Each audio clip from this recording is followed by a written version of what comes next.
जय हिंद दोस्तों, कैसे हो सब। मैं रोहित एक बार फिर से आप सभी का एजुकेन के यूट्यूब चैनल पर स्वागत करता हूं।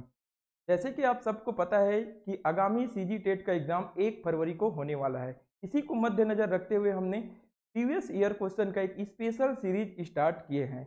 इन्हीं क्रम में आज हमारा अगला वीडियो होने जा रहा है, तो चलिए सीधे चलते हैं बिना किसी देरी के प्रश्नों की ओर। ठीक है,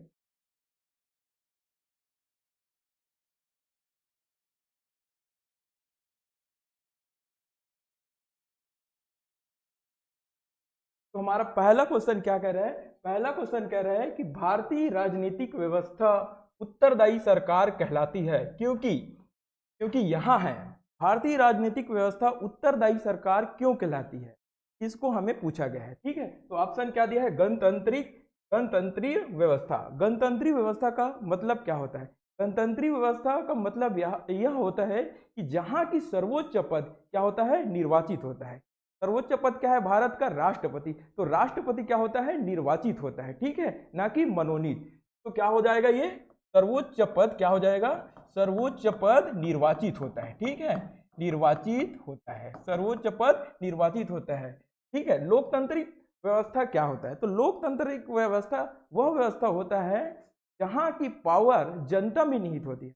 क्या होता है, जहां की सर्वोच्च शक्ति जनता में निहित होता है। ठीक है, तो लोकतांत्रिक व्यवस्था क्या है, जनता में शक्ति। ठीक है, जनता में शक्ति। ठीक है, ऑप्शन नंबर 3 देखते हैं, तो संघात्मक शासन। तो भारत एक राज्यों का संघ है। आर्टिकल 1 कहता है कि भारत राज्यों का संघ है। और कैसा संघ है, विनाशी राज्यों का अविनाशी संघ है। मतलब राज्य का तो विनाश हो सकता है लेकिन संघ का नहीं। ठीक है, तो भारत क्या है, राज्यों का एक संघ है। और संसदीय शासन मतलब संसदीय शासन का मतलब अवधारणा कहाँ से लिया गया है, तो ब्रिटेन से लिया गया है। ठीक है, कहाँ से लिया गया है, तो ब्रिटेन से लिया गया है। इसका अवधारणा कहाँ से लिया गया है, ब्रिटेन से। तो उत्तरदायी सरकार कहलाती है क्योंकि यहाँ क्या है, संसदीय शासन है। ठीक है, तो सही उत्तर क्या हो जाएगा, संसदीय शासन हो जाएगा। ठीक है, नेक्स्ट क्वेश्चन क्या कहता है, नेक्स्ट क्वेश्चन फिर से संविधान के बारे में है। ठीक है, नेक्स्ट क्वेश्चन क्या कहलाता है, क्या कहता है कि एक अधिकार मूल अधिकार कब कहलाता है। ठीक, एक अधिकार मूल अधिकार कब कहलाता है। ठीक है, तो मूल अधिकार के बारे में पूछा गया है। ठीक है, मूल अधिकार कब कहलाता है, क्या वह संविधान में लिखा गया हो, या संविधान में लिखने भर से वह कोई अधिकार मूल अधिकार कहला सकता है क्या, तो नहीं। क्या अनुच्छेद 1, 2, 3 यह तो भी संविधान में लिखा है, लेकिन क्या यह मूल अधिकार है क्या, नहीं। ठीक है, तो संविधान में लिखने मात्र से कोई अधिकार मूल अधिकार नहीं हो जाता। ठीक है, तो कथन 1 गलत हो जाएगा। ठीक है, दूसरा कथन क्या कह रहा है कि यह संविधान में मूल अधिकारों के अध्याय में लिखा गया हो। ठीक, ये सही हो जाएगा। ठीक है, तो भाग 3 में किसका वर्णन मिलता है, मूल अधिकार। ठीक है, भाग 3 में, संविधान के भाग 3 में मूल अधिकार का वर्णन मिलता है। ठीक है, मूल अधिकार का वर्णन मिलता है। मतलब संविधान के भाग 3 में जितने भी अधिकार दिए गए हैं वो क्या है, हमारा मूल अधिकार है। भाग 3 में कितने से मिलता है, अनुच्छेद 12 से 35 तक का मूल अधिकार होता है। ठीक है, क्या कह रहा है तीसरा ऑप्शन, कि यह न्यायपालिका द्वारा संरक्षित होता है। ठीक, तो न्यायपालिका द्वारा मूल अधिकार संरक्षित होता है।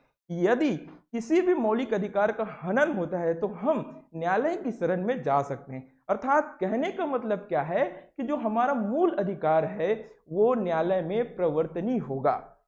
किसी भी दशा में यदि मूल अधिकार का हनन होता है तो हम न्यायालय की शरण में जा सकते हैं। ठीक है, तीसरा भी सही है। ठीक है, और चौथा क्या कह रहा है कि इसे संविधान संशोधन द्वारा संशोधित किया जा सकता है, तो बिल्कुल सही है ये भी। ठीक है, अनुच्छेद 21 है, अनुच्छेद 21 में संशोधन किया गया। अनुच्छेद 21 का कब किया गया है, तो 86वां संविधान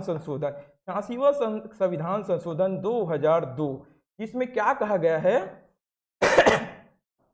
आर्टिकल 21 का। ठीक है, संशोधन कब किया गया है, 86वां कॉन्स्टिट्यूशन अमेंडमेंट एक्ट 2002। इसमें क्या किया गया है, क्या कहा गया है, 6 से 14 वर्ष तक के बच्चे को, 6 से 14 वर्ष तक के बच्चे को निःशुल्क एवं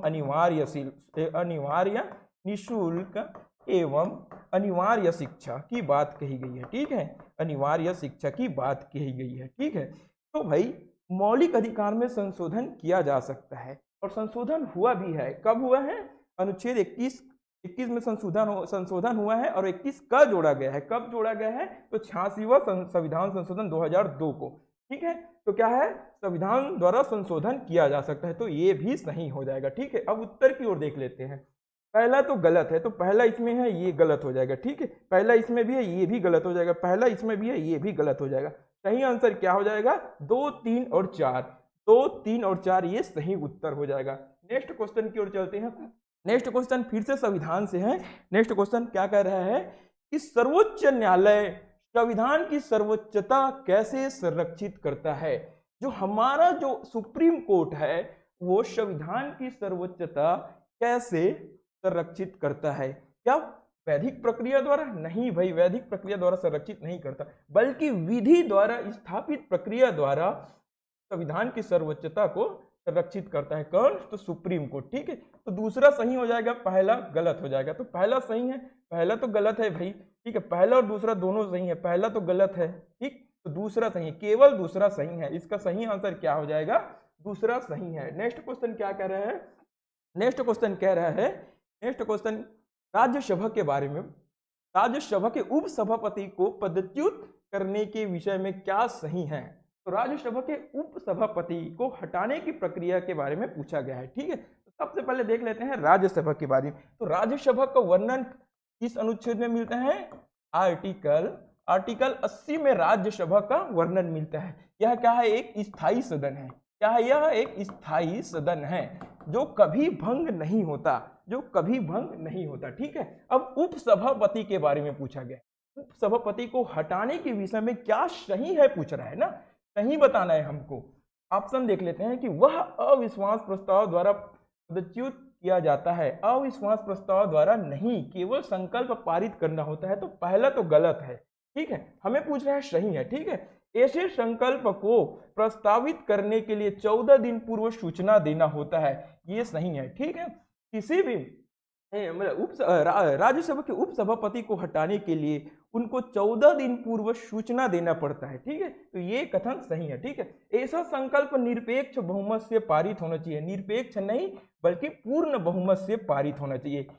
पूर्ण बहुमत से पारित होना चाहिए, बहुमत से पारित होना चाहिए। ठीक है, चौथा क्या कह रहा है कि ऐसा संकल्प सदन के तत्कालिक समस्त सदस्यों के बहुमत से पारित होना चाहिए। ठीक है, अभी बताया हूं कि पूर्ण बहुमत से। ठीक है, पूर्ण बहुमत से पारित होना चाहिए। ठीक है, तो दूसरा सही है और चौथा सही है। ठीक है, दूसरा और चौथा सही है, पहला दूसरा गलत है। तो पहला इस ऑप्शन में दिया है लेकिन पहला तो गलत है, तो ये ऑप्शन नहीं होगा। ठीक है, पहला इस ऑप्शन में भी दिया है लेकिन पहला गलत है, तो ये भी नहीं होगा। ठीक है, अब क्या है? दूसरा और चौथा। ठीक है, दूसरा और चौथा हमारा सही है। दूसरा और तीसरा तो गलत है, तो ये भी नहीं होगा। ठीक है, तो सही क्या हो जाएगा? सी नंबर होगा। ऑप्शन नंबर सी, दूसरा और चौथा सही है। ठीक, नेक्स्ट क्वेश्चन की ओर चलते हैं। नेक्स्ट क्वेश्चन क्या कहता है? नेक्स्ट क्वेश्चन क्या बोल रहा है? सही क्या है बोल रहा है। फिर से ये है इकोनॉमिक से संबंधित है। ठीक है, सही पूछ रहा है, सही क्या है पूछ रहा है। कह रहा है कि वित्त विधेयक केवल लोकसभा में प्रस्तावित किया जा सकता है। केवल लोकसभा में प्रस्तावित किया जा सकता है वित्त विधेयक। तो वित्त विधेयक लोकसभा या राज्यसभा कहीं भी प्रस्तावित किया जा सकता है। वित्त विधेयक को क्या राज्यसभा रोक भी सकती है और उन पर आंशिक रूप से संशोधन भी कर सकती है। अच्छा, वित्त विधेयक का वर्णन कौन से आर्टिकल में मिलता है? तो आर्टिकल 117 में। ठीक है, आर्टिकल 117 में वित्त विधेयक का वर्णन मिलता है। तो क्या कह रहा है? केवल लोकसभा में प्रस्तावित किया जा सकता है? नहीं भाई, ये राज्यसभा में भी प्रस्तावित किया जा सकता है। ठीक है, दूसरा क्या कह रहा है कि राज्यसभा वित्त विधेयक को रोक सकती है। ठीक है, राज्यसभा वित्त विधेयक को रोक सकती है, तो बिल्कुल अभी ही बताया मैंने कि राज्यसभा जो वित्त विधेयक है उनको रोक सकती है और उन पर आंशिक रूप से संशोधन भी कर सकती है। लेकिन अब बात कर लेते हैं धन विधेयक की। ठीक है, तो धन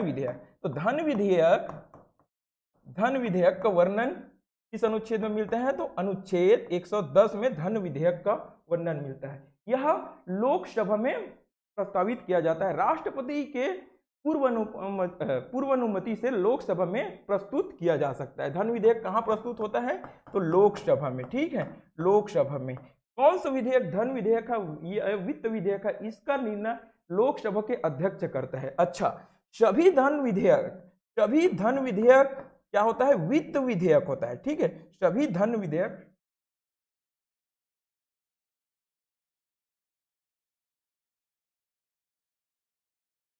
तो सभी जो धन विधेयक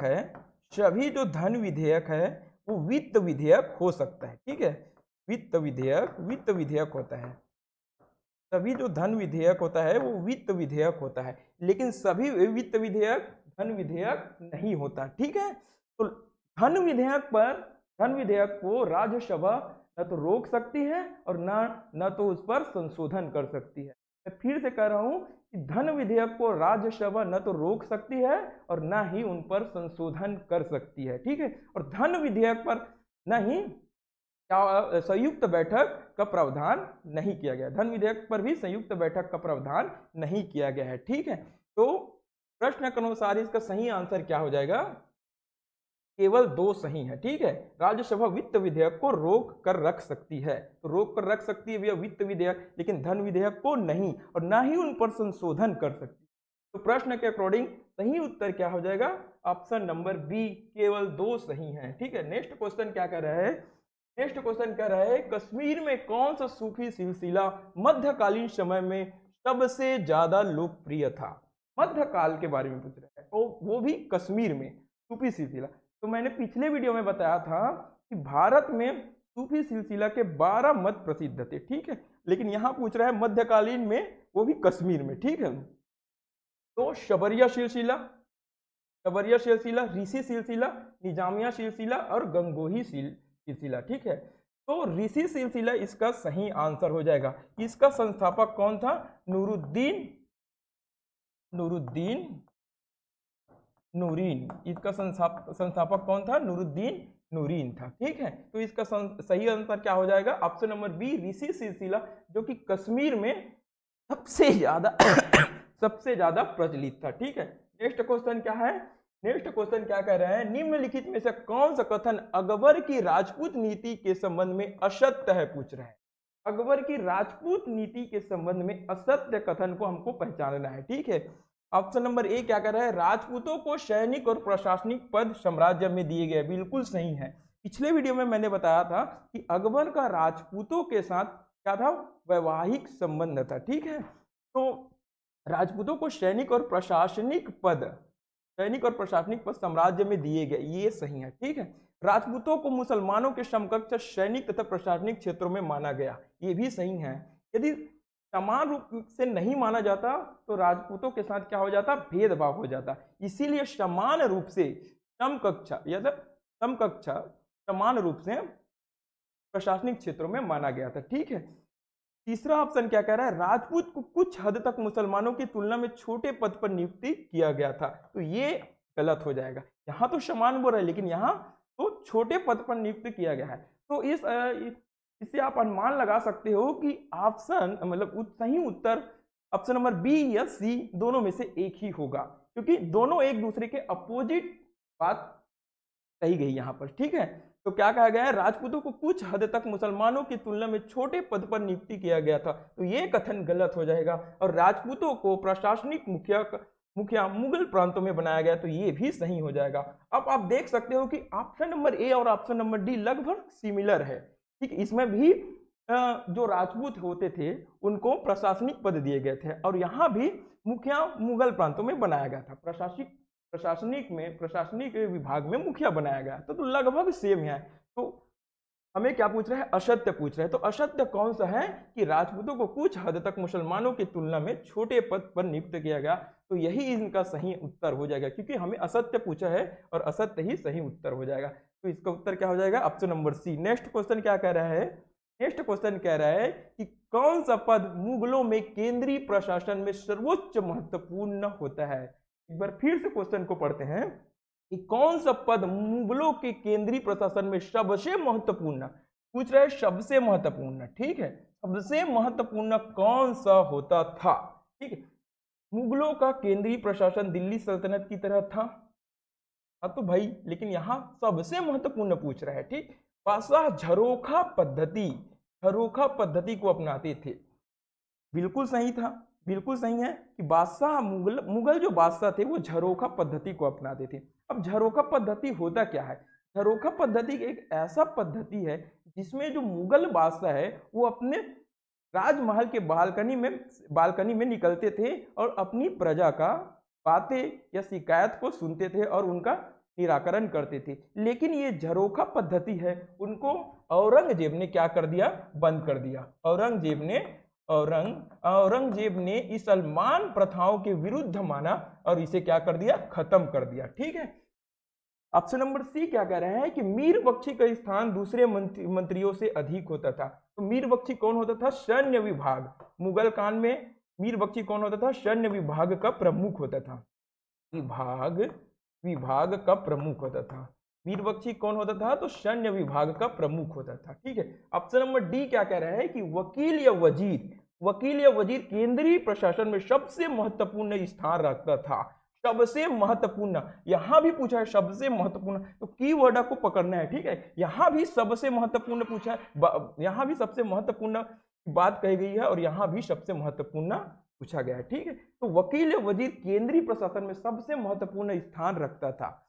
वकील या वजीर कौन होते थे? तो मुगल शासन में प्रधानमंत्री का पद होते थे। तो यही सबसे महत्वपूर्ण स्थान रखता था मुगल शासन में। तो सही उत्तर क्या हो जाएगा? Option number D. ठीक है। नेक्स्ट क्वेश्चन की ओर चलते हैं। नेक्स्ट क्वेश्चन क्या कह रहे हैं? निम्नलिखित में से कौन सी मुगल काल में भूमि निर्धारण की सबसे महत्वपूर्ण प्रक्रिया थी? ठीक है। भूमि निर्धारण की सबसे महत्वपूर्ण प्रक्रिया थी। ठीक है। तो जब्ती प्रक्रिया इसका सही उत्तर हो जाएगा। ठीक है। तो भूमि निर्धारण की एक राजस्व संबंधित प्रक्रिया है जब्ती प्रक्रिया। ठीक है। जिसे टोडरमल द्वारा लागू किया गया था। ठीक है। टोडरमल कौन था? तो अकबर का वित्त मंत्री था। उनके द्वारा ही जब्ती प्रथा लागू किया गया था। ठीक है। तो सही उत्तर क्या हो जाएगा? जब्ती प्रथा हो जाएगा। नेक्स्ट क्वेश्चन क्या कह रहे हैं? नेक्स्ट क्वेश्चन कह रहे हैं, फिर से मुगल काल के बारे में पूछ रहे हैं कि कौन सा मुगल मकबरा इस दृष्टि से समझा जाए कि यह ताजमहल की प्रतिकृति है। तो ताजमहल की प्रतिकृति कौन सा मुगल मकबरा है, ये हमें पूछा गया है। ठीक है। तो दिल्ली में हुमायूं का मकबरा। ठीक है। तो दिल्ली में किसका मकबरा है? तो हुमायूं का मकबरा है। ठीक है। शाहदरा में स्थित अकबर का मकबरा। शाहदरा में किसका मकबरा है? अकबर का मकबरा। और आगरा में स्थित एतमादुल्ला का मकबरा। ठीक है। तो इसका सही उत्तर क्या हो जाएगा? आगरा में स्थित एतमादुल्ला का मकबरा। इसे ताजमहल की भद्दी नकल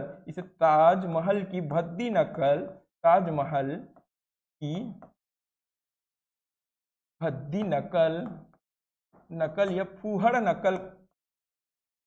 नकल के रूप में भी जाना जाता है। ठीक है। फूहड़ नकल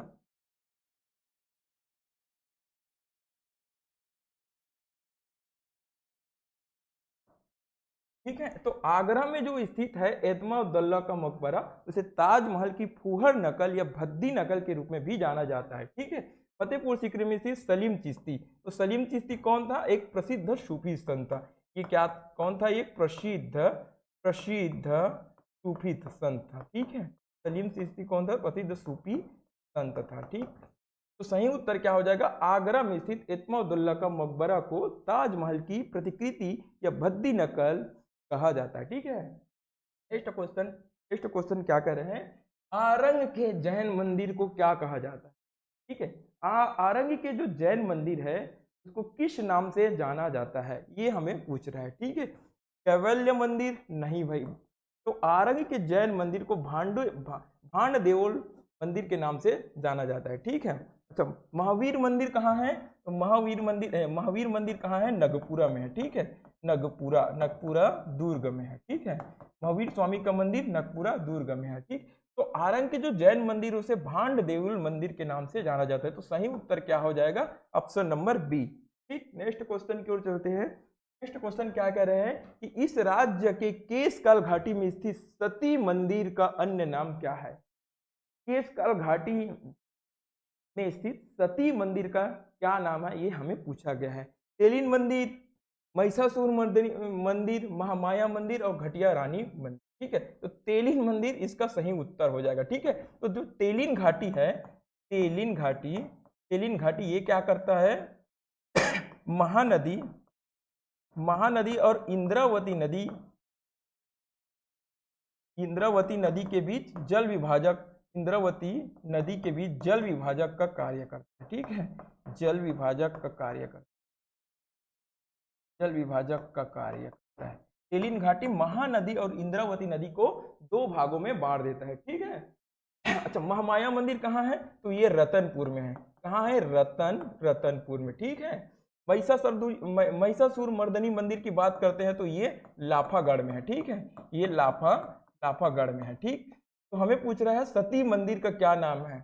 केश काल में स्थित सती मंदिर का क्या नाम है? तो तेलिन मंदिर इसका सही उत्तर हो जाएगा।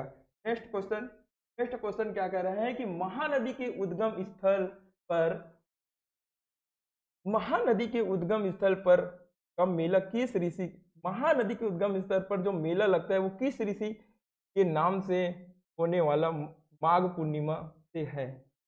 मतलब क्वेश्चन थोड़ा से, महानदी के उद्गम स्थल पर जो मेला लगता है, माघ मेला लगता है, वो किस ऋषि के नाम पर, ये पूछना चाह रहा है। ठीक है, ठीक, तो महानदी के उद्गम स्थल पर जो माघ मेला लगता है वो किस ऋषि के नाम पर है? ठीक है, ये क्वेश्चन है। ठीक है, इसका सही आंसर क्या हो जाएगा? श्रृंगी ऋषि। ठीक है, इसका आश्रम कहाँ है? शिहावा में है। ठीक है, तो शिहावा में श्रृंगी ऋषि के आश्रम पर माघ मेला का आयोजन होता है। ठीक, सही उत्तर क्या हो जाएगा? ऑप्शन नंबर डी, श्रृंगी ऋषि। नेक्स्ट क्वेश्चन क्या है? नेक्स्ट क्वेश्चन क्या कर रहे हैं कि दाऊ रामचंद्र देशमुख का लोक नाट्य कारी के कहानीकार, ठीक है, कारी के कहानीकार कौन है? ठीक है, कारी के कहानीकार कौन है?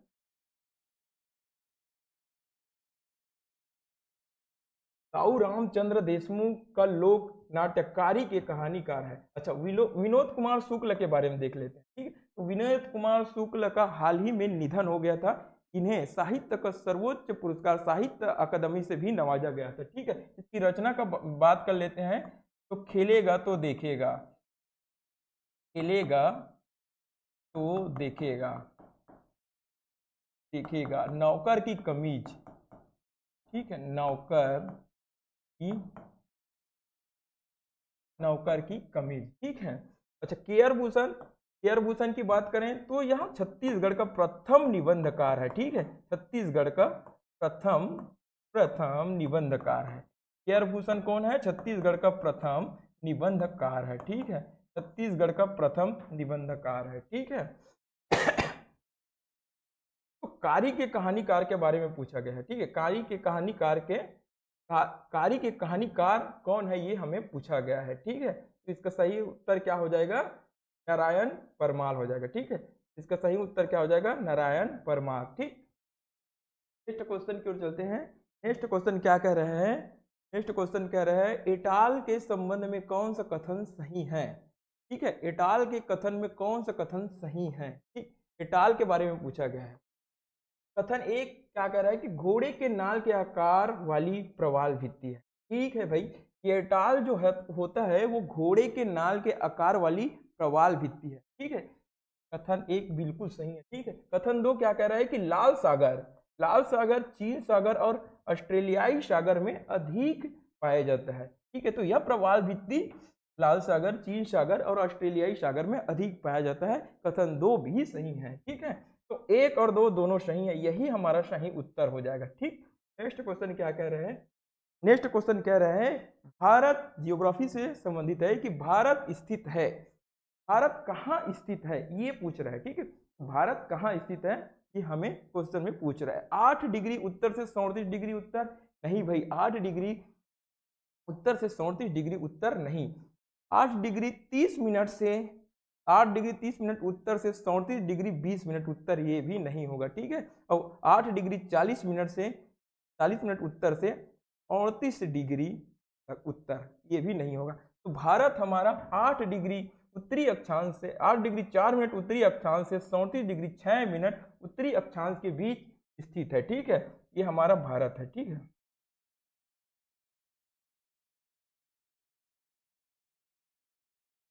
मान लेते हैं ये भारत है। ठीक है, तो हमारा जो भारत है उत्तर से दक्षिण की लंबाई की बात कर लेते हैं। तो उत्तर से दक्षिण की लंबाई कितना है? तो 3214 किलोमीटर, 3214 किलोमीटर। ठीक है, नॉर्थ टू साउथ की लंबाई है। ठीक है, और 2933 kilometre, 2933 kilometre east to west की लंबाई है। ठीक है। अच्छा, उत्तरी बिंदु की बात करें तो उत्तरी बिंदु क्या है? इंदिरा इंदिरा इंदिरा कॉल। दक्षिणतम बिंदु की बात करते हैं तो कन्याकुमारी। ठीक है, कन्याकुमारी दक्षिणतम बिंदु है। ठीक है। अच्छा, उत्तर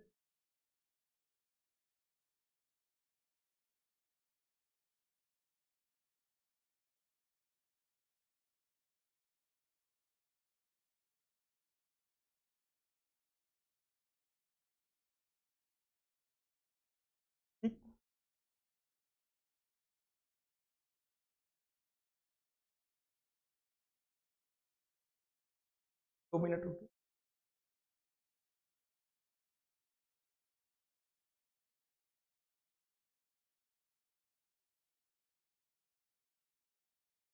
तो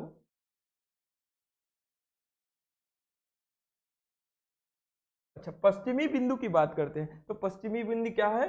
गुहार मोती। पश्चिमी बिंदु क्या है? तो गुहार मोती है। ठीक है, गुहार मोती पश्चिमी बिंदु है। ठीक है। और पूर्वी बिंदु की बात करें तो अरुणाचल प्रदेश में क्या है? किबिथु। किबिथु।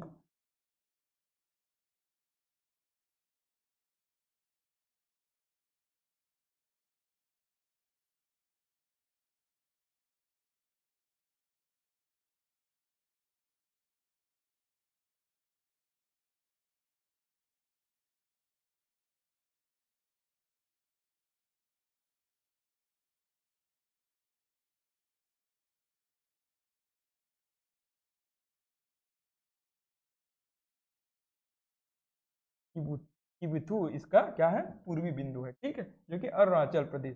ठीक, तो इसका सही उत्तर क्या हो जाएगा?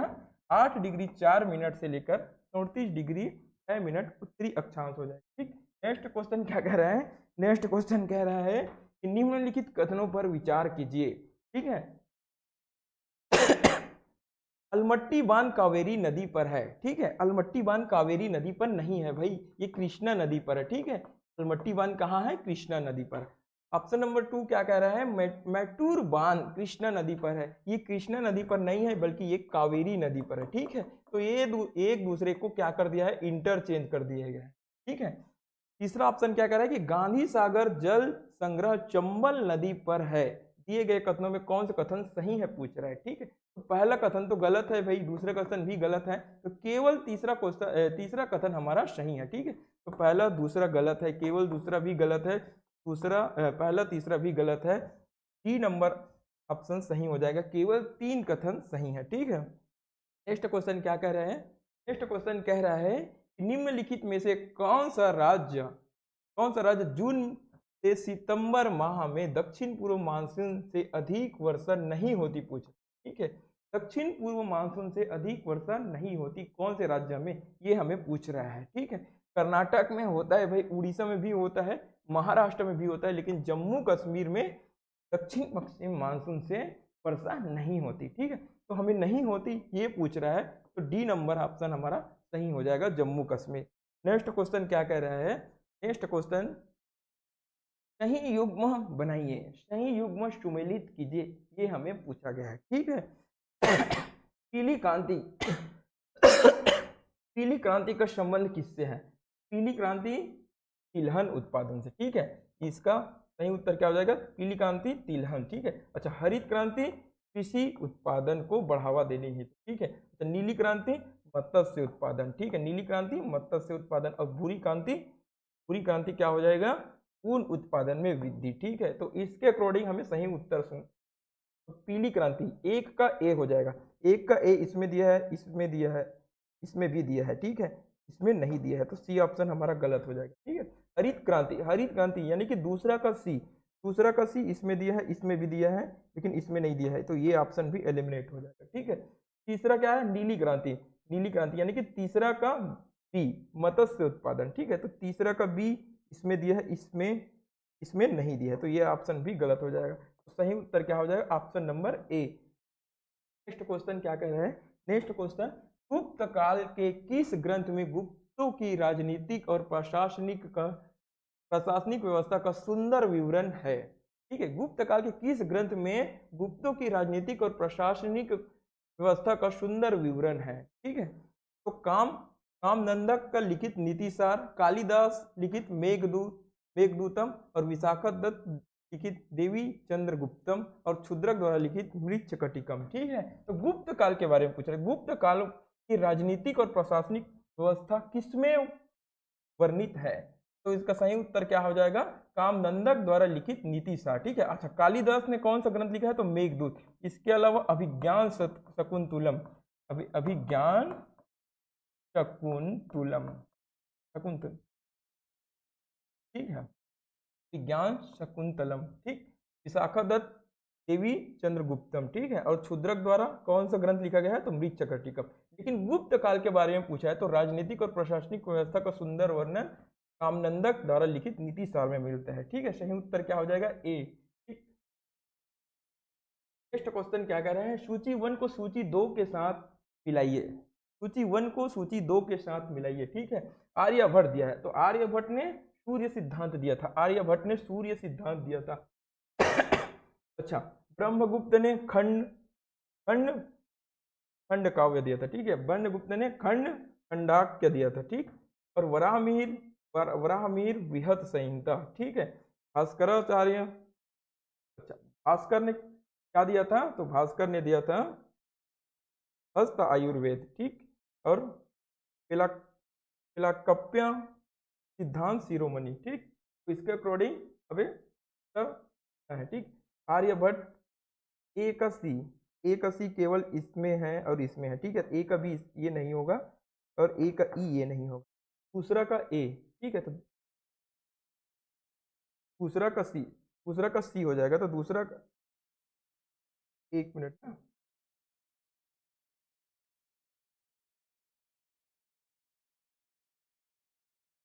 ब्रह्मगुप्त, ब्रह्मगुप्त वराहमिहिर, वराहमिहिर संहिता, वराहमिहिर तीसरा का ए। हाँ, ये ऑप्शन सही हो जाएगा। ठीक है, पहला का सी, दूसरा का डी, दूसरा का डी और दूसरा का डी हो जाएगा और ये हो जाएगा। ठीक, तो इसका सही उत्तर क्या हो जाएगा? D number. पहला का सी आर्यभट्ट सूर्य सिद्धांत, दूसरा का सिद्धांत शिरोमणि, ब्रह्मगुप्त और वराहमिहिर का बृहत संहिता,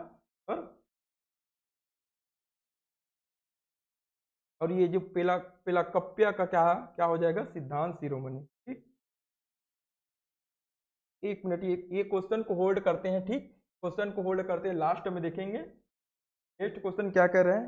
नेक्स्ट क्वेश्चन कह रहे हैं कि ब्रह्मपुत्र नदी घाटी और कूच बिहार क्षेत्रों में मध्य काल में कौन सा महत्वपूर्ण भक्ति विद्वान था?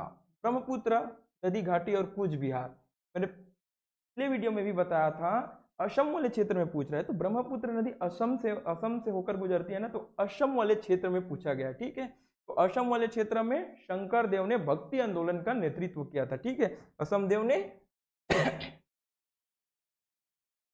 शंकर देव ने असम क्षेत्र में भक्ति आंदोलन का नेतृत्व किया था। तो इसका सही उत्तर क्या हो जाएगा? शंकर देव। ठीक है, नेक्स्ट क्वेश्चन कह रहे हैं कृष्ण भक्ति शाखा के दो संत थे। ठीक, मैंने भक्ति आंदोलन के बारे में भी पहले ही वीडियो में बता दिया था, और यहाँ पूछ रहा है कृष्ण भक्ति शाखा के दो संत। ठीक है, तो तुलसीदास तो भाई राम भक्ति के थे। ठीक है, तुलसीदास कौन थे?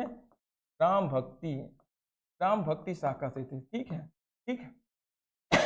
अच्छा, रामचरितमानस इसकी प्रसिद्ध ग्रंथ है। ठीक है, रामचरितमानस की प्रसिद्ध ग्रंथ। ठीक है, कब लिखा गया भैया? तो 1631 संवत में, संवत 1631 को लिखा गया। यह कौन सी भाषा में है? तो अवधी। कौन सी भाषा में? अवधी। कोई संस्कृत नहीं बोलेगा। ठीक है, अवधी भाषा में लिखा गया है। ठीक है, अच्छा, कबीरदास कौन थे? तो संत काव्य के मतलब ये कौन थे? ज्ञान मार्गी शाखा के संत थे। ठीक है, जिसे हम संत काव्य भी कहते हैं। ठीक है, तो कबीरदास का जन्म के बारे में बात करें, 1398 में, संवत 1398 में कबीरदास जी का जन्म होता है। ठीक है, जन्म कहाँ होता है? तो वाराणसी में होता है। ठीक है, वाराणसी में इसका जन्म होता है। और मृत्यु कहाँ होता है? मृत्यु कहाँ हो जाता है?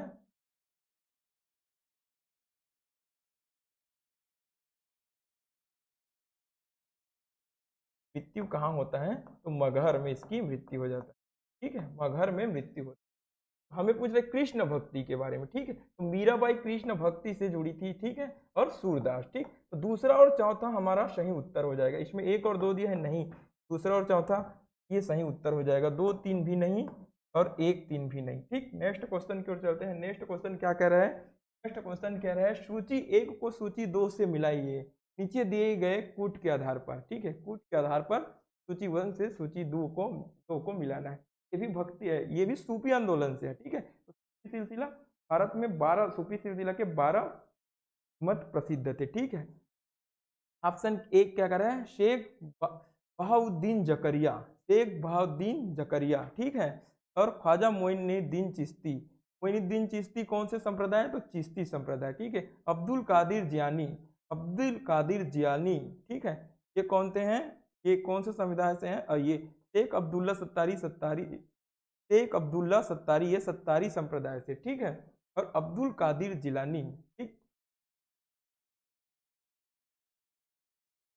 तो इसके अकॉर्डिंग पहले देख लेते हैं। ठीक है, सर को तो दूसरा का क्या हो जाएगा, ए। दूसरा का ए इसमें दिया है, इसमें नहीं दिया है। ठीक है, इसमें भी नहीं दिया है, इसमें भी नहीं दिया है। ठीक है, जब पता नहीं रहता है तो एक बार तो भी पता है, उसके बाद ऑप्शन को देख लेना चाहिए। ठीक है, तो दूसरा का ए आना चाहिए, तो दूसरा का ए केवल इसमें है, बाकी में नहीं है। ठीक है, तो एक बहाउद्दीन जकरिया ये सुहारवादी सिलसिला से थे। ठीक है, और अब्दुल अब्दुल कादिर जिलानी ये कादिरिया संप्रदाय से था। ठीक है, तो इसके अकॉर्डिंग क्या हो जाएगा, इसका सही उत्तर ए हो जाएगा। ठीक, नेक्स्ट क्वेश्चन क्या कर रहे हैं, नेक्स्ट क्वेश्चन सामाजिक विज्ञान पेडोलॉजी से है। ठीक है, सामाजिक विज्ञान पेडोलॉजी से है।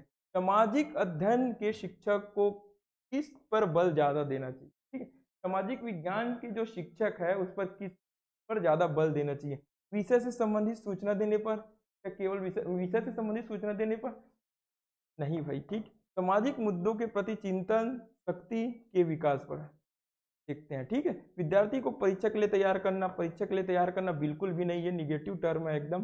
विद्यार्थी के भाषा विकास पर भी नहीं, लेकिन सबसे अच्छा उत्तर क्या हो जाएगा, सामाजिक मुद्दों के प्रति चिंतन शक्ति के विकास पर एक सामाजिक विज्ञान के टीचर को ज्यादा बल देना चाहिए कि सामाजिक यहाँ भी है और यहाँ भी सामाजिक है। ठीक है, सामाजिक मुद्दों के प्रति चिंतन शक्ति के विकास को बढ़ावा देने पर एक सामाजिक विज्ञान के शिक्षक को ज्यादा बल देना चाहिए। ठीक, नेक्स्ट क्वेश्चन क्या कर रहे हैं, प्रोजेक्ट विधि का प्रतिपादन किसने किया था, प्रोजेक्ट विधि का प्रतिपादन किसने किया था। अच्छा, फोबेल के बारे में बात कर लेते हैं। तो फोबेल ने खेल विधि दिया था, कौन सा विधि, तो खेल विधि दिया था। ठीक है, खेल विधि का प्रतिपादन। ठीक, आर्मस्ट्रांग आर्मस्ट्रांग ने कौन सा विधि दिया था, तो खोज विधि दिया था। ठीक है, खोज विधि। ठीक है, इसे ह्यूरिस्टिक विधि के नाम से भी जानते हैं। ठीक है, अच्छा, कील पैट्रिक ने प्रोजेक्ट विधि दिया था। ठीक है, कील पैट्रिक ने प्रोजेक्ट विधि दिया था। अच्छा, मारिया मोन्टेसरी कौन थी, एक शिक्षाविद थी। तो प्रोजेक्ट विधि के बारे में पूछा, तो प्रोजेक्ट विधि को किसने दिया था, तो कील पैट्रिक ने दिया था। ठीक है, प्रोजेक्ट विधि दिया था तो कील पैट्रिक ने।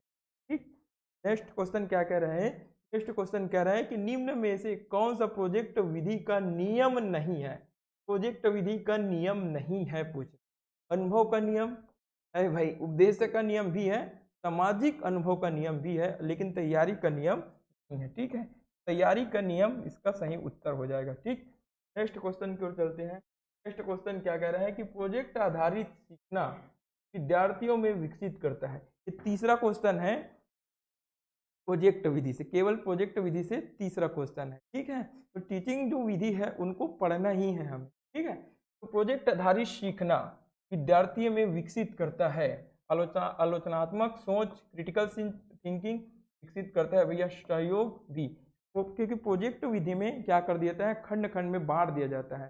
ठीक है, विभिन्न काम को खंड खंड में बांट दिया जाता है। ठीक है, तो सहयोग तो होगा ही होगा, सृजनात्मकता भी होगा और उपयुक्त सभी। तो इसका सही उत्तर क्या हो जाएगा, उपयुक्त सभी, डी नंबर।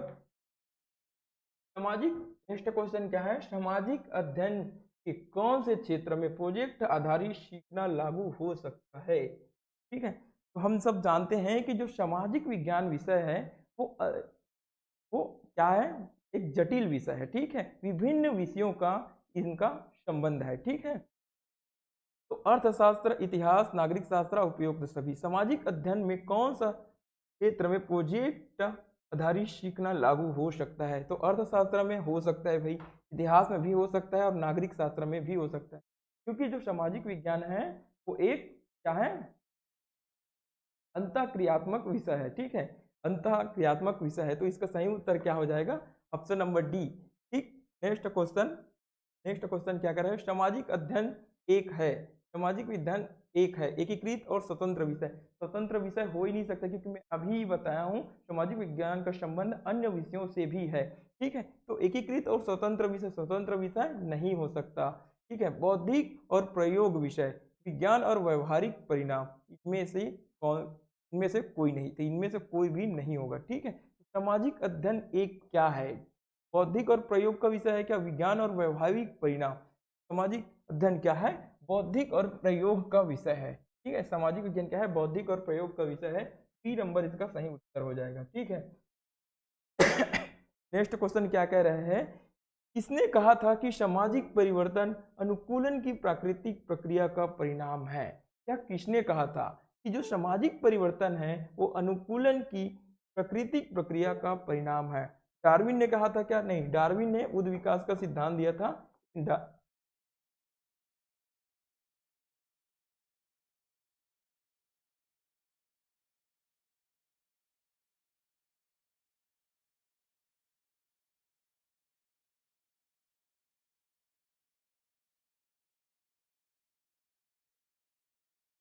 हेलो,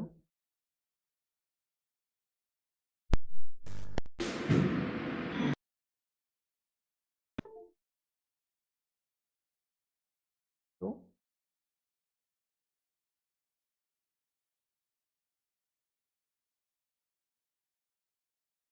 एक बार फिर से क्वेश्चन को पढ़ लेते हैं, और फिर से क्वेश्चन को पढ़ लेते हैं। किसने कहा था कि सामाजिक परिवर्तन अनुकूलन की प्राकृतिक प्रक्रिया का परिणाम है?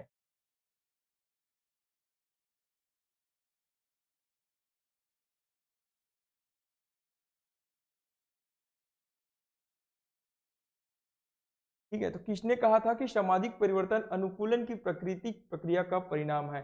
तो डार्विन ने उद विकास का सिद्धांत दिया था, ठीक है। क्या मार्क्स ने कहा था क्या? मार्क्स ने भी नहीं कहा था, हेगेल ने भी नहीं। इसका सही उत्तर क्या हो जाएगा, स्पेंसर, ठीक है, स्पेंसर इसका सही उत्तर हो जाएगा, ठीक। नेक्स्ट क्वेश्चन क्या कहता है, नेक्स्ट क्वेश्चन क्या है कि अनुदेशात्मक उद्देश्य है, अनुदेशात्मक उद्देश्य क्या है पूछ रहे, ठीक है। अनुदेशात्मक उद्देश्य के बारे में पूछ रहे, ठीक है। विशिष्ट, संक्षिप्त और व्यवहारिक, ये भी सही है, ठीक है। स्पष्ट और प्राप्त करने योग्य, ये भी सही है। तो इसका सही उत्तर क्या हो जाएगा, उपयुक्त सभी, देखिए ये सभी इसका सही उत्तर हो जाएगा। नेक्स्ट क्वेश्चन सामाजिक विज्ञान पेडोलॉजी से है। सामाजिक विज्ञान में चिंतनशील शिक्षा को नियमित शिक्षण से अधिक पसंद किया जाता है, क्योंकि क्योंकि क्यों पसंद किया जाता है? एक सामाजिक विज्ञान कक्षा में चिंतनशील शिक्षण को नियमित शिक्षा है, नियमित शिक्षण से अधिक पसंद क्यों किया जाता है?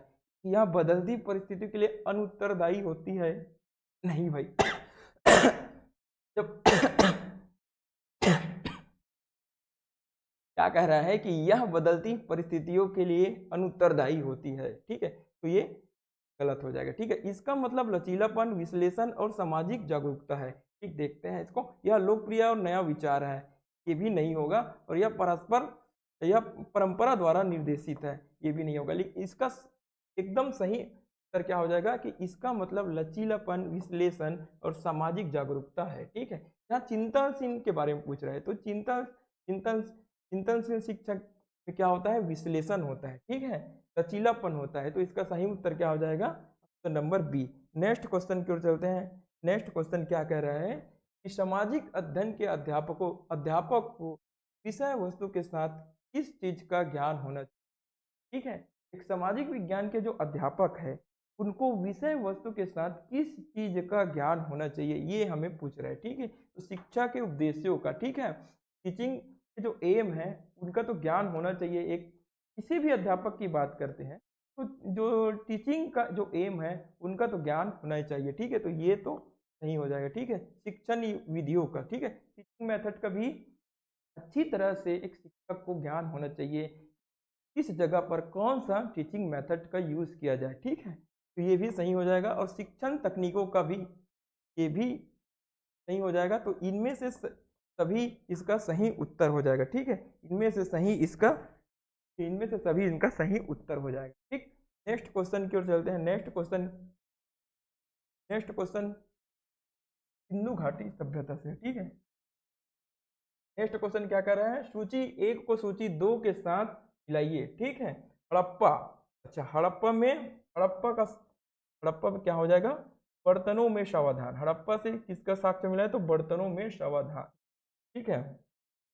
और लोथल, लोथल में क्या, पहला का क्या हो जाएगा, पहला का सी हो जाएगा। तो पहला का सी, ठीक, पहला का सी दिया ही नहीं। एक मिनट ना, एक मिनट, ऑप्शन में थोड़ा से पा का तो बर्तनों में सावधान हो जाए, उथल में तो दोहरा सावधान हो जाएगा। इनका ऑप्शन ये होना चाहिए। एक मिनट ना,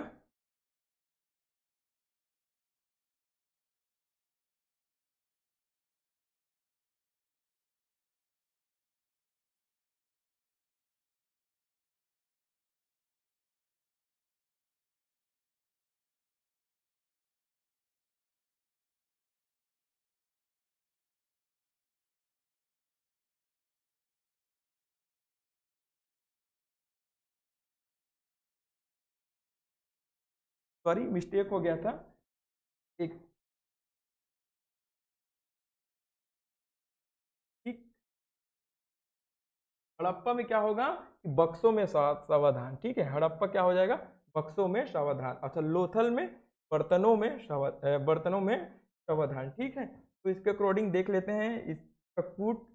पहला का क्या हो जाएगा, बक्सों में सावधान, मतलब पहला का बी। तो पहला का बी इसमें नहीं दिया है, ठीक है। पहला का बी इसमें भी नहीं दिया है, ठीक है। दूसरा का क्या हो जाएगा, सी। तो दूसरा का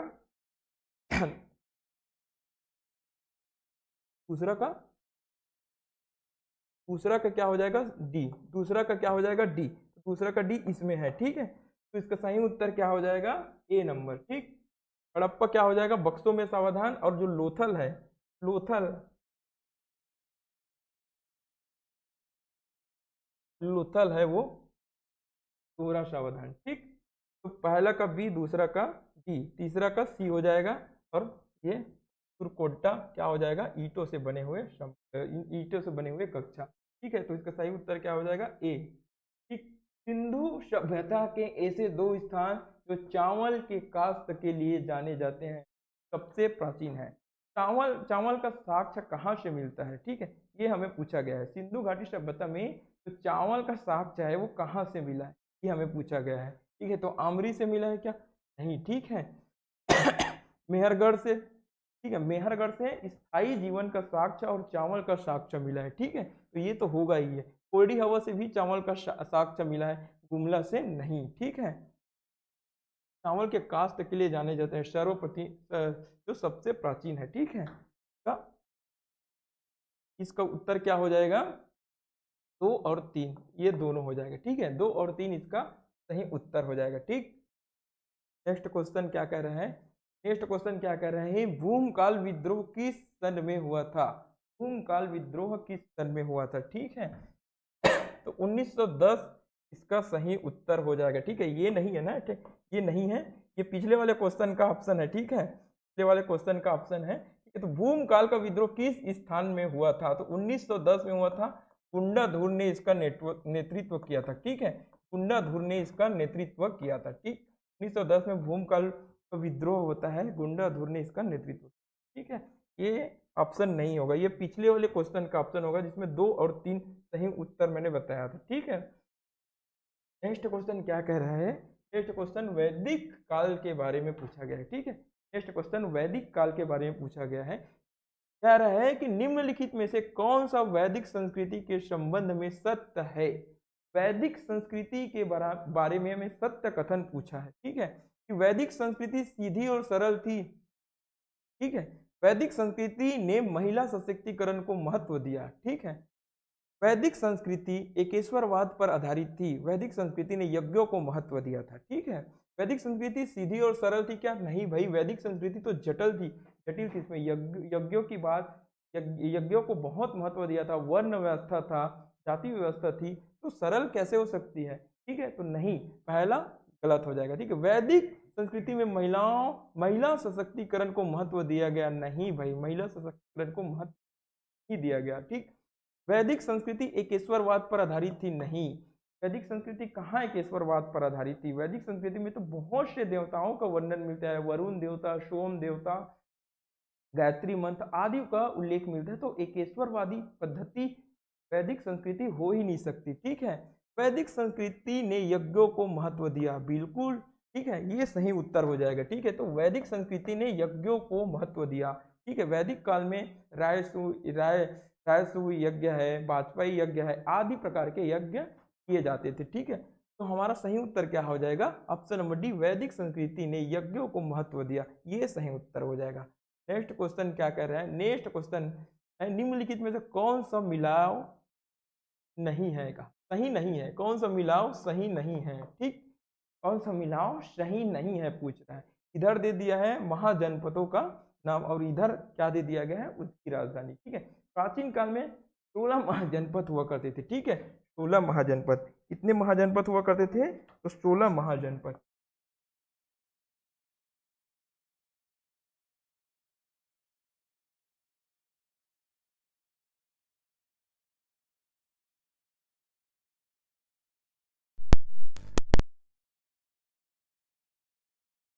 हेलो हेलो,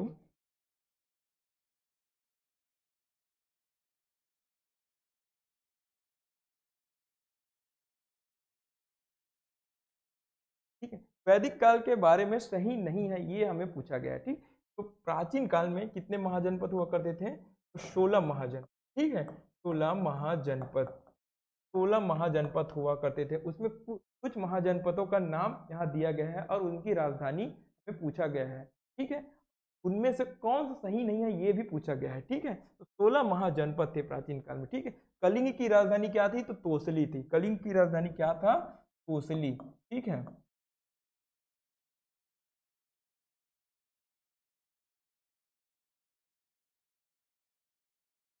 कलिंग का राजधानी क्या था? कोसली कलिंग की राजधानी, ठीक है। उत्तरापंथ तक्षशिला, ठीक है, ये सही हो जाएगा। दक्षिणापंथ स्वर्णगिरी और अवंतिका की, अवंतिका, इसको अवंतिका भी बोलते हैं, तो अवंतिका की राजधानी क्या था? जैन था, ठीक है। हमें पूछ रहा है सही नहीं है, तो कलिंग जौगढ़ यही सही नहीं है, ठीक है। और सही नहीं है वही हमारा सही उत्तर हो जाएगा, क्योंकि हम सही नहीं है ये पूछा गया है, ठीक है। हमें सही नहीं है ये पूछा जाएगा, तो कलिंग का राजधानी क्या हो जाएगा? तोसली, ठीक। नेक्स्ट क्वेश्चन की ओर चलते हैं। नेक्स्ट क्वेश्चन क्या कह रहा है? निम्नलिखित में से कौन सा शिलालेख में अशोक ने स्वयं को अशोक राजा संबोधित किया?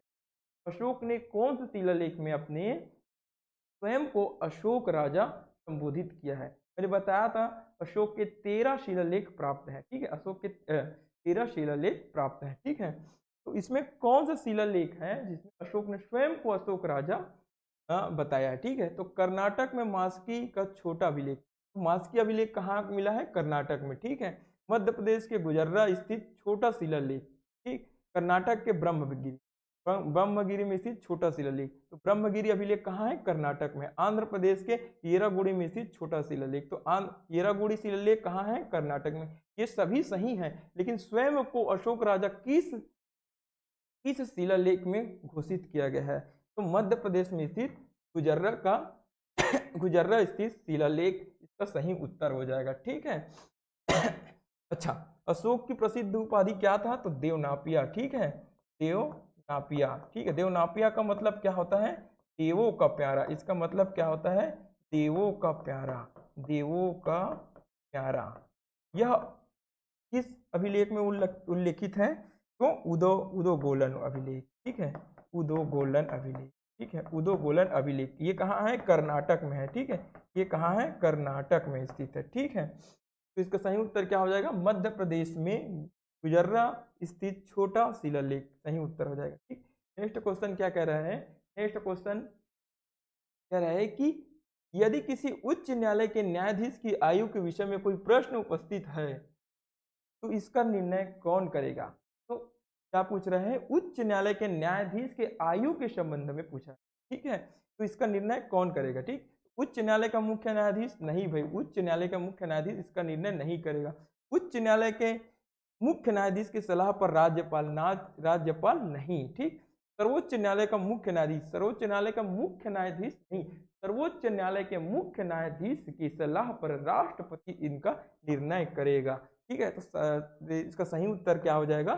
सर्वोच्च न्यायालय के मुख्य न्यायाधीश की सलाह पर राष्ट्रपति इनका निर्णय करेगा, ठीक। नेक्स्ट क्वेश्चन क्या कह रहे हैं? नेक्स्ट क्वेश्चन क्या कह रहे हैं? नगर पंचायत में पदेन जो सदस्य होता है, नगर पंचायत में पदेन सदस्य कौन होता है? ठीक, नगर पंचायत में पदेन सदस्य कौन होता है? तो नामित सदस्य नहीं होते, ठीक है। राज्य विधानमंडल का सदस्य जो नगर पंचायत का सदस्य है, तो नगर पंचायत का सदस्य है, चाहे वह राज्य विधानमंडल का सदस्य हो, ये नगर पंचायत का पदेन सदस्य होता है, ठीक है। लोकसभा का सदस्य जो नगर पंचायत का सदस्य है, ठीक है। राज्य विधानमंडल लोकसभा के सदस्य का प्रतिनिधि ये नहीं होता, ठीक है। 2 और 3 इसका सही उत्तर हो जाएगा, ठीक है। तो 2 और 3 इसका सही उत्तर हो जाएगा, option number D. Next question की ओर चलते हैं। नेक्स्ट क्वेश्चन क्या कह रहा है? निम्नलिखित युग्म को सुमेलित कीजिए, ठीक है। शीतकालीन अयनात, शरतकालीन विषु, ग्रीष्मकालीन अयनात और वसंतकालीन विषु, ठीक है। तो ग्रीष्म अयनात कब होता है भाई? तो 21 जून को होता है, ठीक है। ग्रीष्म अयनात कब होता है? 21 जून को होता है, ठीक है। तो सी का क्या हो जाएगा? दूसरा। सी का दूसरा केवल इसी ऑप्शन में दिया है, इसमें नहीं दिया है, इसमें भी नहीं दिया है, इसमें भी नहीं दिया, ठीक है। तो शीतकालीन अयनात कब होता है? 22। शीतकालीन अयनात कब होता है? तो 22 दिसंबर को होता है, ठीक है। शरतकालीन विषु 21 और 23 मार्च को होता है, ठीक है। तो शरतकाल जो विषु की स्थिति होती है वो 21 और 23 मार्च को होती है, जब सूर्य के किरणें भूमध्य रेखा पर सीधी पड़ती है। इसी दिन दिन और रात बराबर होते हैं, ठीक है। इसी दिन दिन और रात बराबर होते हैं, ठीक है। तो शरदकालीन विषु, तो शरदकालीन विषु कब होता है? शरतकालीन विषु होता है 23 सितंबर को, और जो वसंतकालीन विषु होता है वो 21 मार्च, ठीक है। तो इसके अकॉर्डिंग इसका सही उत्तर क्या हो जाएगा? ऑप्शन नंबर, ठीक। क्वेश्चन की ओर चलते हैं। नेक्स्ट क्वेश्चन क्या कह रहा है? व्यापारिक हवाएं निम्न में से किस अक्षांश से भूमध्य रेखा की ओर प्रवाहित होती, ठीक है। तो भूमध्य रेखा की ओर 30 डिग्री उत्तर और 30 डिग्री दक्षिण में जो हवाएं प्रवाहित होती है उसे क्या कहते हैं? हम व्यापारिक हवाएं कहते हैं, या व्यापारिक पवनी कहते हैं, ठीक है। तो 30 डिग्री उत्तर और 30 डिग्री दक्षिण इसका सही उत्तर हो जाएगा। नेक्स्ट क्वेश्चन की ओर चलते हैं। नेक्स्ट क्वेश्चन क्या कह रहा है कि नदी द्वारा अपर्दन क्रिया के फलस्वरूप निर्मित मैदान को क्या कहते हैं? नदी द्वारा अपर्दन क्रिया के फलस्वरूप निर्मित मैदान को क्या कहते हैं? ठीक है, कास्ट मैदान नहीं, पेडी प्लेन भी नहीं, लोएस भी नहीं, ठीक है। पेनी प्लेन इसका सही उत्तर हो जाएगा, पेनी प्लेन इसका सही उत्तर हो जाएगा, ठीक। नेक्स्ट क्वेश्चन क्या कर रहे हैं? नेक्स्ट क्वेश्चन क्या कह रहे हैं? सूची 1 को सूची 2 से मिलाइए, सूची 1 को सूची 2 से मिलाइए, ठीक है। इधर दे दिया है संधि, ठीक है। तो सालाबाई की संधि, ठीक है। सालाबाई की संधि कब हुआ था? तो 1782, ठीक है। सालाबाई की संधि कब हुआ था? 1782। बेसिन की संधि, इसे बासिन की संधि भी कहते हैं, ठीक है। बेसिन की संधि को बासिन की संधि भी कहते हैं, ठीक है। तो इसका सही उत्तर क्या हो जाएगा? 1802 में।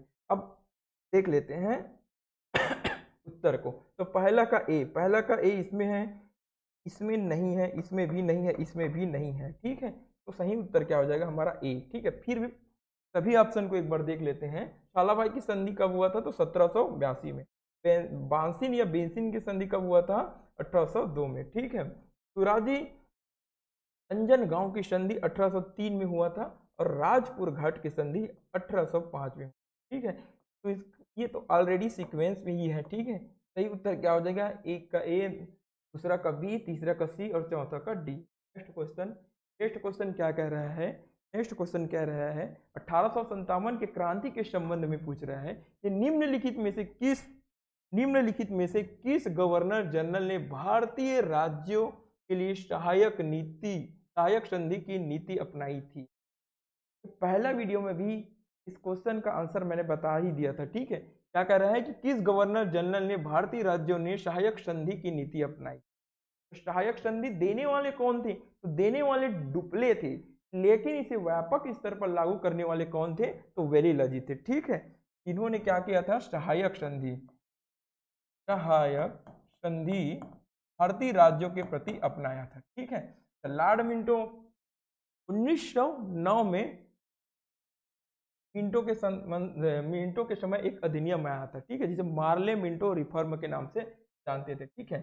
ठीक, और लॉर्ड डलहौजी इन्होंने व्यापगत नीति अपनाया, ठीक है, व्यापगत नीति अपनाया। क्या किया था,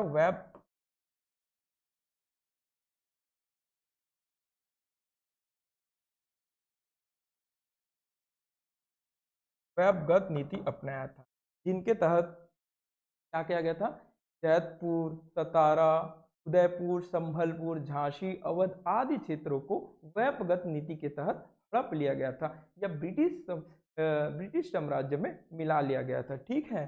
तो हमें पूछ रहा है कि किस गवर्नर जनरल ने भारतीय राज्यों के लिए सहायक संधि की नीति अपनाया था, ठीक है। तो वेलेलजी इसका सही उत्तर हो जाएगा। लेकिन मैं फिर बोल रहा हूं कि जो सहायक संधि शुरुआत किसने किया था, तो सहायक संधि का शुरुआत डुप्ले नामक एक अंग्रेज अधिकारी ने शुरू किया था, लेकिन इसे व्यापक स्तर पर लागू करने का श्रेय वेलेलजी को जाता है, ठीक है। नेक्स्ट क्वेश्चन क्या है, नेक्स्ट क्वेश्चन भी 1857 की क्रांति से है। सूची 1 को सूची 2 से मिलाइए नीचे दिए गए कूट के आधार पर, ठीक है। तो सूची 1 क्या कर रहा है, 1857 की इधर नेता है और इधर क्या दिया है, उनका मतलब उस स्थान जहां से उस नेता ने प्रतिनिधित्व किया था, ठीक है। तो बख्त खां दिल्ली में, ठीक है। बख्त खां कहाँ से प्रतिनिधित्व किया था, तो दिल्ली में, ठीक है। बहादुर शाह जफर थे, यहाँ के जो नेता थे वो बहादुर शाह जफर थे, ठीक है, बहादुर शाह जफर, ठीक है, जफर थे, ठीक है। जो बख्त खान थे वो सैन्य नेतृत्व प्रदान किया था, ठीक है, बख्त खान ने सैन्य नेतृत्व प्रदान किया, ठीक है। तो पहला का क्या हो जाएगा, डी, ठीक है। पहला का डी इसमें है, लेकिन इसमें नहीं है, इसमें भी नहीं है, इसमें भी नहीं है, केवल डी ऑप्शन में है पहला का डी। लेकिन परीक्षा की दृष्टि से सभी उत्तरों को देखना महत्वपूर्ण है, इसलिए हम सभी उत्तर को देख लेते हैं।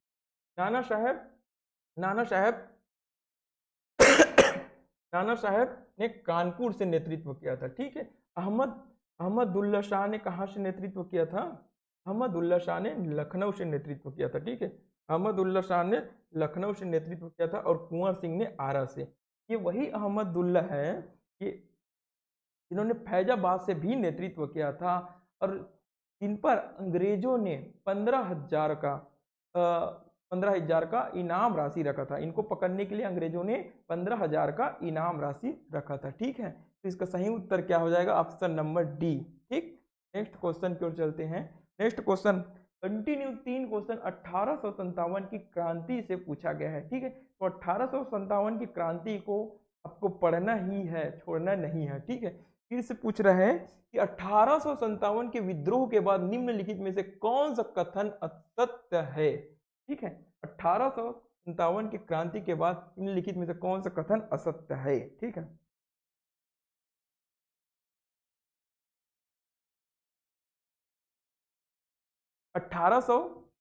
की क्रांति के बाद 1857 के विद्रोह के बाद निम्नलिखित में से कौन सा कथन असत्य है पूछ रहे, ठीक है। कौन सा कथन असत्य है, 1857 के विद्रोह के पश्चात ब्रिटिश क्राउन की सत्ता स्थापित की गई तथा ब्रिटिश ईस्ट इंडिया कंपनी को भंग कर दिया गया था, ठीक है। तो जब 1857 की जब क्रांति हुई तब जो ब्रिटिश ईस्ट इंडिया कंपनी था उनको भंग कर दिया गया और सीधे भारत का शासन कहाँ चला गया, महारानी विक्टोरिया के हाथ में चला गया था। ठीक है, तो ब्रिटिश ईस्ट इंडिया कंपनी को 1857 की क्रांति के बाद भंग कर दिया गया था। ठीक है, तो ये कथन बिल्कुल सही है। ठीक है, 1857 के विद्रोह के पश्चात महारानी का घोषणा पत्र जारी किया। ठीक है, महारानी ने 1857 का विद्रोह हुआ, उसके बाद महारानी विक्टोरिया ने एक घोषणा पत्र जारी किया। इन्हें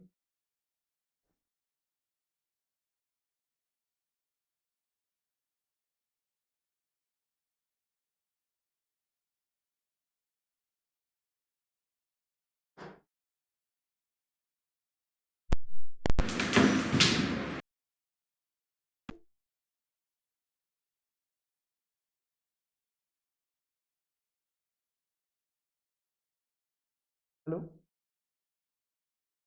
ठीक, तो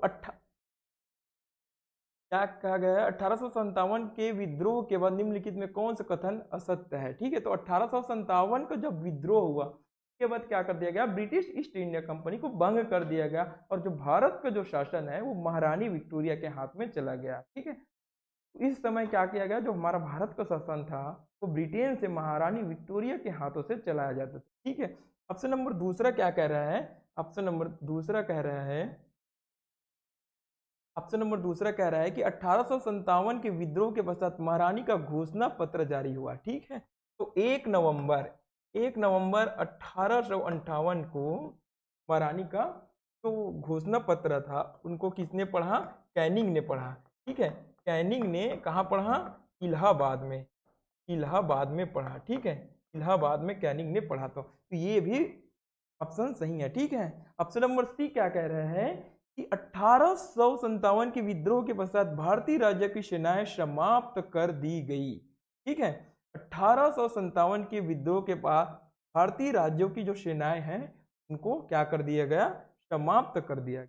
ठीक है, तो ये भी सही है, तो भारतीय राज्य है उनकी सेनाएं को समाप्त कर दिया गया। ऑप्शन नंबर डी क्या कह रहा है कि 1857 के विद्रोह के पश्चात भारतीय सेना में सिख और गोरखाओं की भर्ती नहीं की गई, तो यही उत्तर इसका गलत हो जाएगा। और हमें पूछ रहे हैं असत्य कथन। ठीक है, तो असत्य कथन पूछ रहे हैं मतलब असत्य वाला ही हमारा सही हो जाएगा। ठीक है, 1857 की जब क्रांति हुई उसके बाद गोरखाओं गोरखाओं और सिख सिख सेनाओं की भर्ती नहीं की गई कह रहा है।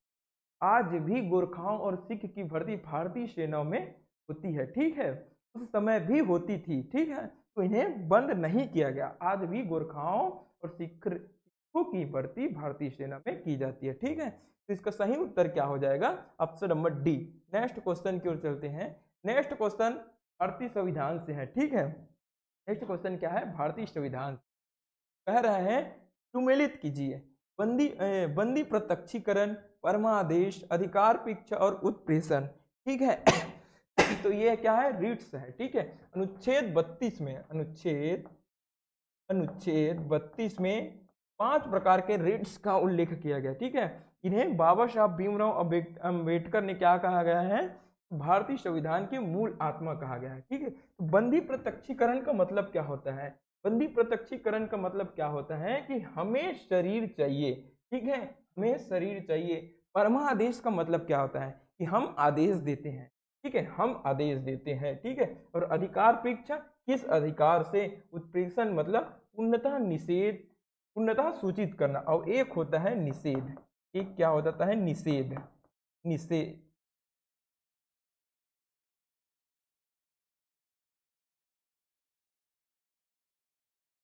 पांचवा क्या होता है, निषेध। ठीक है, निषेध। ठीक, निषेध हो जाता है। पांचवा क्या होता है, निषेध।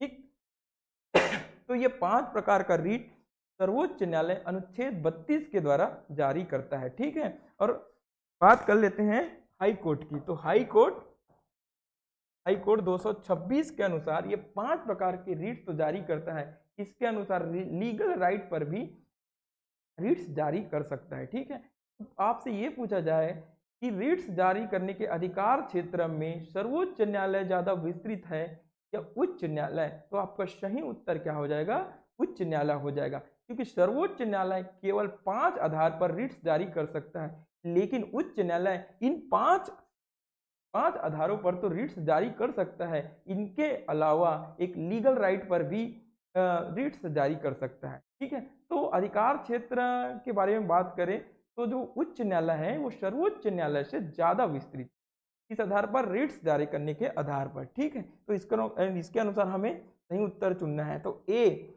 का क्या हो जाएगा, तीसरा। ए का तीसरा इसमें नहीं दिया है तो ये ऑप्शन गलत हो जाएगा। ए का तीसरा इसमें दिया है, इसमें नहीं दिया है। ठीक है, बी का क्या हो जाएगा, एक, तो बी का एक इसमें नहीं दिया है तो ये ऑप्शन भी गलत हो जाएगा। तो हमें हमारा सही उत्तर क्या हो जाएगा, ऑप्शन नंबर सी।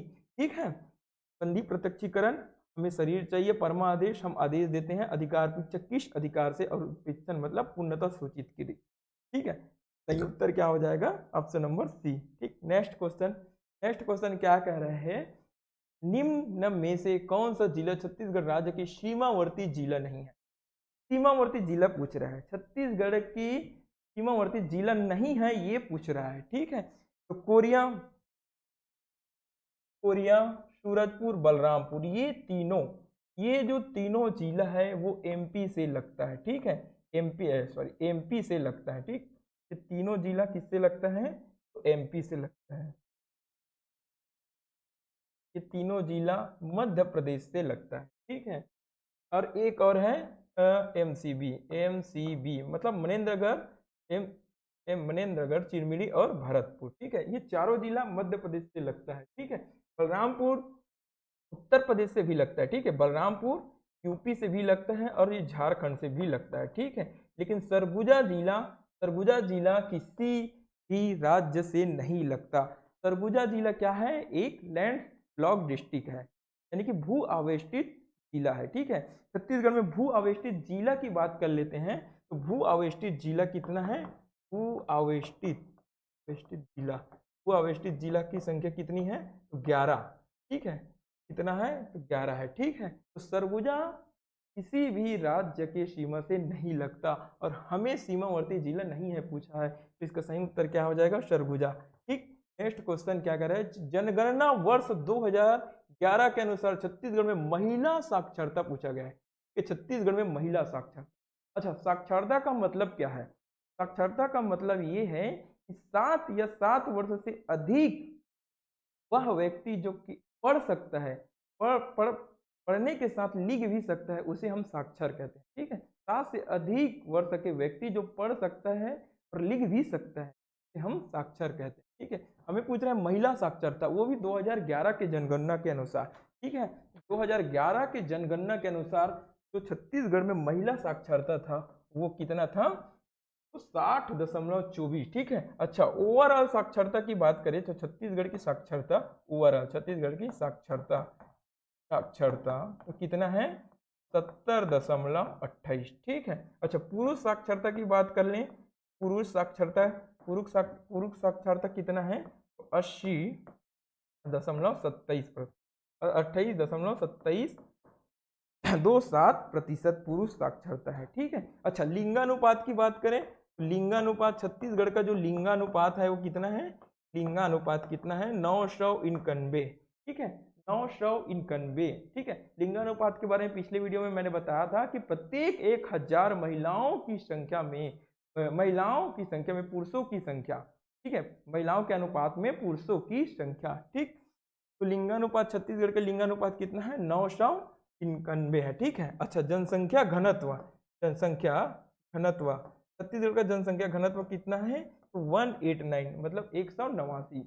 जनसंख्या घनत्व क्या होता है, प्रत्येक 1 किलोमीटर के दायरे में निवासरत व्यक्तियों की संख्या वहां की क्या हो जाती है, जनसंख्या घनत्व होता है। तो छत्तीसगढ़ का जनसंख्या घनत्व कितना है, तो 1089। ठीक है, छत्तीसगढ़ का जनसंख्या घनत्व कितना है, तो 1089। ठीक है, हमें पूछ रहा है महिला साक्षरता के बारे में, महिला साक्षरता का प्रतिशत, तो इसका सही उत्तर क्या हो जाएगा, 4.24। ठीक, नेक्स्ट क्वेश्चन क्या कर रहा है, सिगरगिट्टी औद्योगिक केंद्र के विकास का प्रमुख कारण क्या है। सिगरगिट्टी औद्योगिक केंद्र ये कहाँ है, बिलासपुर में। ये कहाँ है, बिलासपुर। सिगरगिट्टी कहाँ है, बिलासपुर में। ठीक है, बिलासपुर में है। ठीक, दक्षिण पूर्व यानी कि सेल, SECL। ठीक है, साउथ ईस्ट कोलफील्ड लिमिटेड। ठीक है, साउथ ईस्ट कोलफील्ड लिमिटेड अच्छा, बाल्को की स्थापना की बात करें तो 1965 में इसकी स्थापना होता है, ठीक है। मुख्यालय कहाँ है? तो कोरबा में, ठीक है। बाल्को का मुख्यालय कहाँ है? कोरबा। अच्छा, सीमेंट उद्योग एसएसी जामुल की स्थापना कब होता है? तो 1965 में होता है, ठीक है। वो सीमेंट उद्योग से सब। हमें क्या पूछ रहा है? सिगरेटी औद्योगिक केंद्र का विकास का प्रमुख कारण क्या है? सेल है, ठीक है। दक्षिण पूर्वी कोयला क्षेत्र की स्थापना, ठीक। कब होता है? तो भैया 1987 में होता है, ठीक। इसकी स्थापना 1987 में होता है। नेक्स्ट क्वेश्चन क्या है? नेक्स्ट क्वेश्चन क्या कह रहे हैं?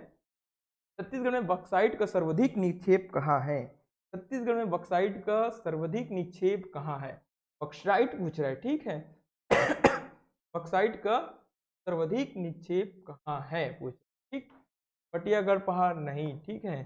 गौरव गौरद्वारी पहाड़ नहीं, ठीक है। काकसेना पहाड़ भी नहीं। फुटका पहाड़ में बक्साइट का सर्वाधिक निक्षेप छत्तीसगढ़ में पाया जाता है, ठीक। नेक्स्ट क्वेश्चन की ओर चलते हैं। नेक्स्ट क्वेश्चन क्या कह रहा है? भैंसाधरा अभ्यारण्य का संबंध नहीं है। भैंसाधरा अभ्यारण्य का संबंध नहीं है, ठीक है। यह इंद्रावती राष्ट्रीय उद्यान में स्थित है। इंद्रावती राष्ट्रीय उद्यान में तो नहीं है भाई, ये तो कांकेर घाटी राष्ट्रीय उद्यान में स्थित, ठीक है। तो ये गलत हो जाए, ठीक। क्या? मगरमच्छों के नैसर्गिक अभ्यारण्य है, ये सही हो, ठीक है। यह कांगेर घाटी, अभी बताया कि यह कांगेर घाटी राष्ट्रीय उद्यान में है, ये भी सही हो जाएगा, ठीक है। यह कोंटा हैदराबाद मार्ग पर स्थित है, तो ये भी सही हो जाएगा, ठीक है। कोंटा हैदराबाद मार्ग पर भैंसाधरा अभ्यारण्य स्थित है, ठीक है। लेकिन इंद्रावती राष्ट्रीय उद्यान में स्थित है, ये गलत हो जाएगा। और हमें गलत कथन के बारे में पूछा है, मतलब सही नहीं है के बारे में पूछा है, तो यही हमारा सही उत्तर हो जाएगा। अच्छा, इसका स्थापना कब होता है? तो 1978 में होता है, ठीक है। प्रथम अभ्यारण्य है छत्तीसगढ़ का, ठीक। नेक्स्ट, सॉरी, प्रथम राष्ट्रीय उद्यान है छत्तीसगढ़ का, ठीक। नेक्स्ट क्वेश्चन है। नेक्स्ट क्वेश्चन क्या है? नेक्स्ट क्वेश्चन है कि पॉलीगैन पॉलीगैन परिवार का प्रतिनिधित्व करता है, ठीक है। पॉली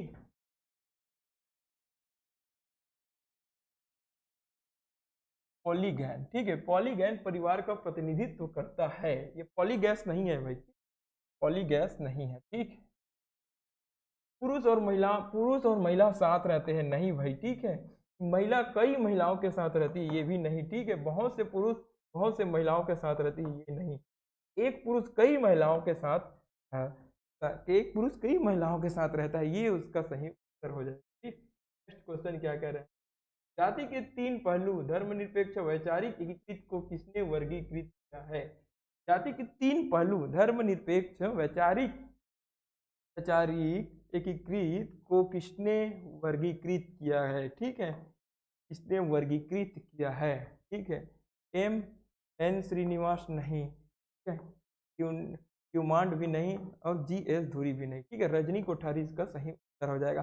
नेक्स्ट क्वेश्चन की ओर चलते हैं। The history of human marriage नामक पुस्तक किसने लिखी? The history of human marriage नामक पुस्तक, ये हमें पूछा गया है, ठीक है। तो मैकावर और पेज नहीं, ये एक सोशलिस्ट था, ठीक। दुर्गेम ने आत्महत्या का सिद्धांत दिया था, ठीक है। आत्महत्या का सिद्धांत दिया था, ठीक है। दुर्गेम ने क्या दिया था? आत्महत्या का सिद्धांत दिया था, ठीक है। आत्महत्या का सिद्धांत, ठीक है। अच्छा, किंग्सले डेविड की बात करें तो शून्य जनसंख्या जनसंख्या जनसंख्या शून्य जनसंख्या के बाद किंग्सले डेविड ने वेस्टर मार्क हमारा सही उत्तर हो जाएगा, जिन्होंने the history of human marriage नामक पुस्तक लिखा, ठीक है। सही उत्तर क्या हो जाएगा? Option number B, Westermarck, ठीक। नेक्स्ट क्वेश्चन की ओर चलते हैं। नेक्स्ट क्वेश्चन क्या कह रहा है? शायद ये हमारा सेशन का लास्ट क्वेश्चन होगा। भारत में फूट लूज लेबर का प्रत्यय देने के लिए किसे जाना जाता है, ठीक है। भारत में फूट लूज लेबर का प्रत्यय देने के लिए या संप्रत्यय देने के लिए किसको जाना जाता है, ये पूछा गया है, ठीक है। दीपांकर गुप्ता नहीं भाई, ठीक है। दीपांकर गुप्ता नहीं, पार्थो चटर्जी नहीं, जॉन ब्रेमन भी नहीं, ठीक है। दीपांकर गुप्ता, पार्थो चटर्जी, जॉन ब्रेमेन और एनाटोन बार्टेन, ये भी नहीं, ठीक है। तो जॉन ब्रेमेन इसका सही उत्तर हो जाएगा, ठीक है। जॉन ब्रेमेन का सही उत्तर हो जाएगा। नेक्स्ट क्वेश्चन, एक क्वेश्चन, निम्नलिखित में से कौन सा भारतीय इतिहास का स्रोत नहीं है पूछा? निम्नलिखित में से कौन सा भारतीय इतिहास का स्रोत नहीं है पूछा, ठीक है। पुरातात्विक स्थल, ये तो है भाई, ठीक है, इमारतें भी है, ठीक है, साहित्य भी है, लेकिन लोक साहित्य नहीं है। लोक साहित्य क्या होता है, ठीक है, लोक जीवन में प्रसिद्ध साहित्य, ठीक है, लोक साहित्य होता है। साहित्य तो है, साहित्य है, लेकिन लोक साहित्य स्रोत नहीं है, ठीक है, लोक साहित्य इसका स्रोत नहीं है। फिर क्या हो जाएगा, ऑप्शन नंबर बी। ठीक, इसी के साथ आज का हमारा सेशन खत्म होता है। सेशन कैसा लगा कमेंट बॉक्स में अपना प्रतिक्रिया जरूर दें, ठीक है। नेक्स्ट वीडियो में फिर से मिलते हैं। और हमारा एड्रेस, ये लिंक है सोशल मीडिया लिंक, टेलीग्राम का लिंक है, ये दिया गया है, इंस्टाग्राम दिया है, ठीक है। और एजुकैन का एड्रेस क्या है, Educan classes shop number 102, shop number 102 Sun City junction D Mart के अपोजिट में है, ठीक है, सब Sun City junction D Mart के अपोजिट, ठीक, राजनांदगांव छत्तीसगढ़। हमारा जो कॉलिंग नंबर है वो क्या है, ये, ठीक है, 7000233394, ये हमारा कॉलिंग नंबर, ठीक है। क्लास कैसे लगा कमेंट बॉक्स में अपना प्रतिक्रिया जरूर देना, ठीक है। नेक्स्ट वीडियो में फिर मिलेंगे, तब तक नेक्स्ट वीडियो में फिर से मिलेंगे, तब तक के लिए बाय बाय, जय हिंद।